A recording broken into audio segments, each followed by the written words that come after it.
Things are growing like crazy around here. And we've got to have all of our equipment up and running, which means we have to dedicate a lot more time to maintenance. Anytime you're using machinery, you're gonna have breakdowns, you're gonna have things wear out, things have to be maintained. Last week, I was cutting a trail in the woods, slid the whole thing downhill sideways up against a big log. And I had to go back and forth quite a few times before I got the angle right and got the momentum to get up off that log. When it's articulating like that and you turn the front, well, the back end kind of turns toward the log, so it still hangs up on it. Made it difficult. I finally got off the thing, but unfortunately, I got a lot of pieces of bark and stuff smashed against this, caught up in that seam. Now, yesterday I jumped on here and was getting ready to go do something, and because of that, and the fact that it runs low pressure, I blew a seal. I don't think the tire itself is damaged. I think it's just that there's a bunch of junk in here, so I've got to get that out.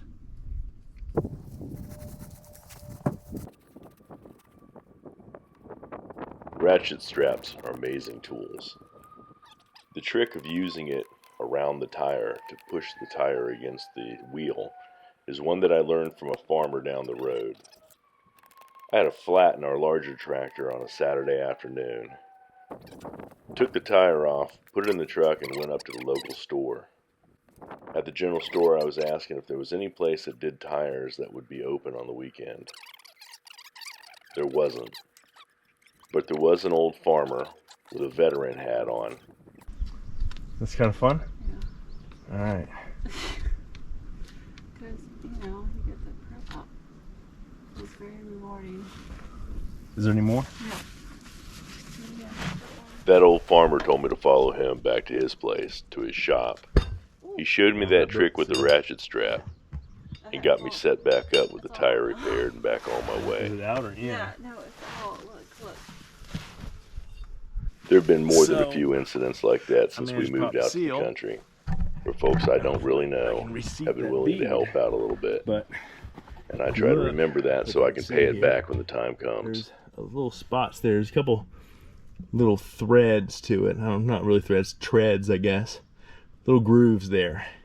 And I've got debris on those grooves, so I want to clear that out as much as possible. If I can clear that out, there's a good chance that I can get that to seal back up. Now, I'm not doing the stupid trick where you spray it and toss a match at it. I'm just trying to put this stuff on there so that that wetness of the silicone helps it seal.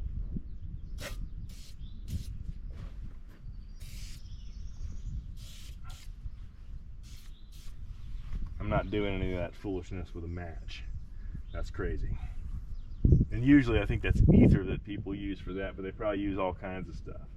Since I've already got the strap on it, I'll probably use the strap to get tension against the sidewall. So you put the strap on the middle of it, squeeze it, and it usually pushes it out a little bit. The battery went dead while I was working on this thing, so I don't know if I caught any of it or not. I was able to get that all cleaned out, get the seal clean, get it put back on there. This one on the back here, it's got a lot of junk in it too from that same thing running up on that log.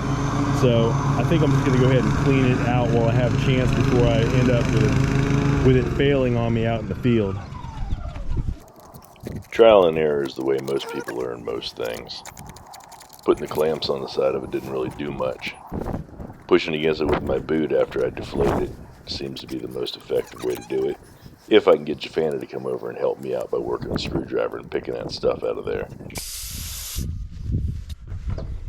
That's about right.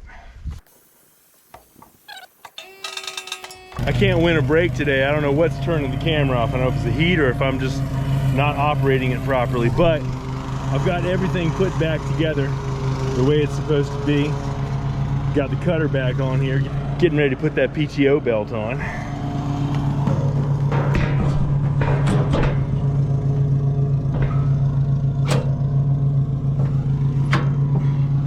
And we're there. Ready to go back to work?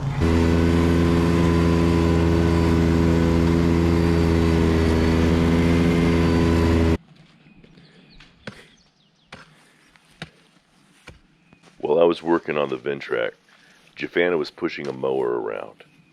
She has a lot of time invested in the two-tiered areas in the front yard, where she has painstakingly planted grass. She wanted Zoya grass, and she grew her own plugs from seed to put in. I didn't even know that there was such a thing, but it seems to be working. And between that, the buckwheat and the rye that she spread out, this rough Virginia clay is starting to become a proper field.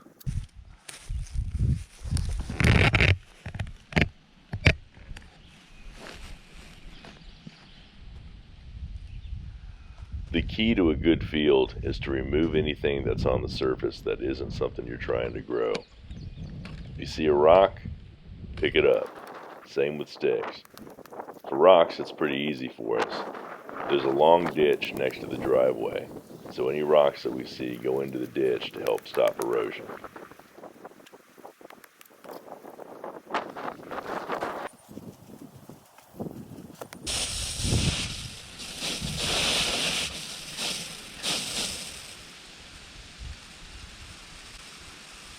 In theory, the types of grasses we put out here only need water when they're being established. Once the yard is established, the different types of grass that we have should be able to stay viable on different parts of the year, and no further watering will be necessary.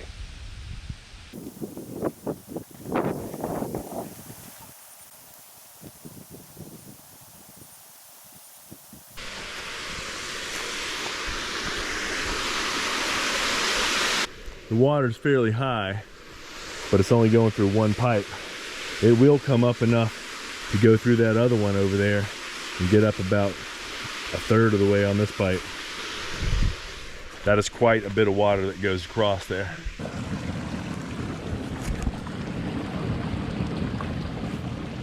Even with a lot of debris blocking the entry to the overflow pipe, there's still lots of water moving through it. The pressure is tremendous.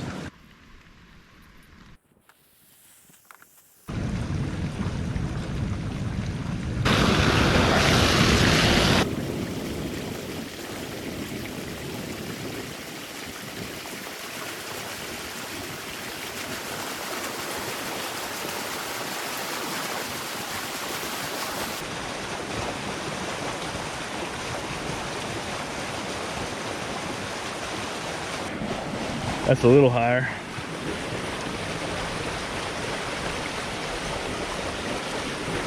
But it's been handling that for 20 years, so seems to be all right.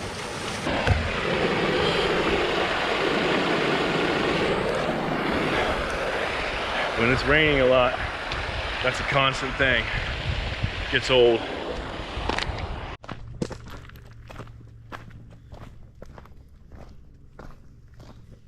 Every moment that I get out here is a blessing.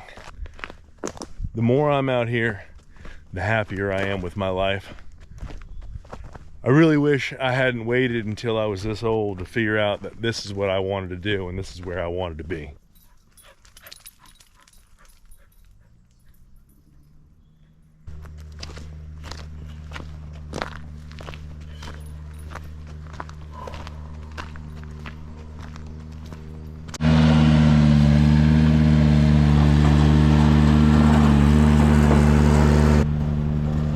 By working together tonight, we were able to knock out the whole orchard and the front field. So that's pretty good.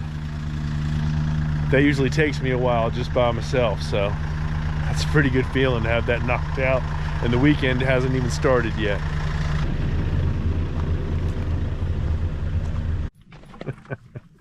Well, I thought we were getting ready to go home, but it looks like I've got to, I gotta do something first.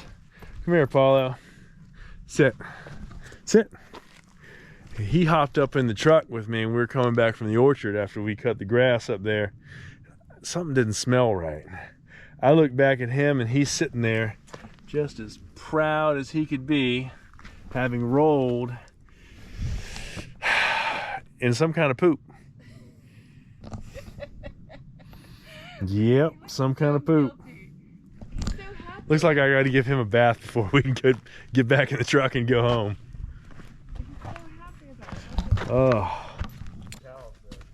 Mom, hear you. You know what's coming. You're not going home like that. Sit down. Sit down. Here, I'll wash the collar if you wash him. Oh, ooh, I'm gonna throw up. Stay.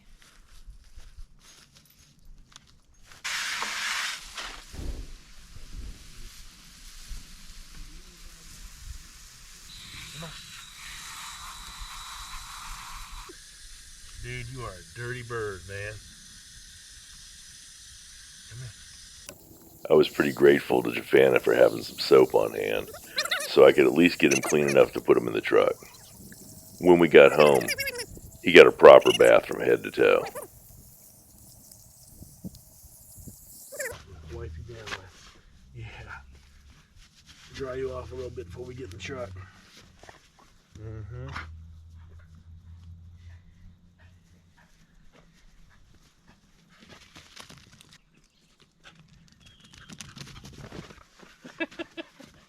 You're a fool.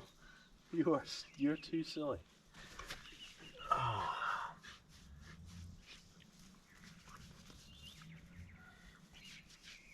All right, let's go get in the truck, huh? Let's go home.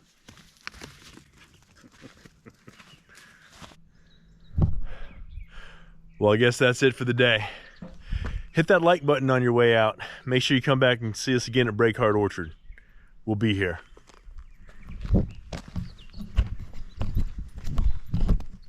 Let's go home.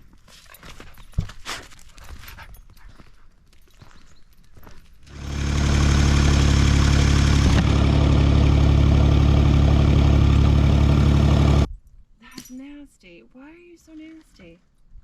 I tried. I couldn't lift it. How are you gonna sit on there? Oh, good. I get to have a wet butt, too. That's going to be fun. Come here. Oh. Hey, hey.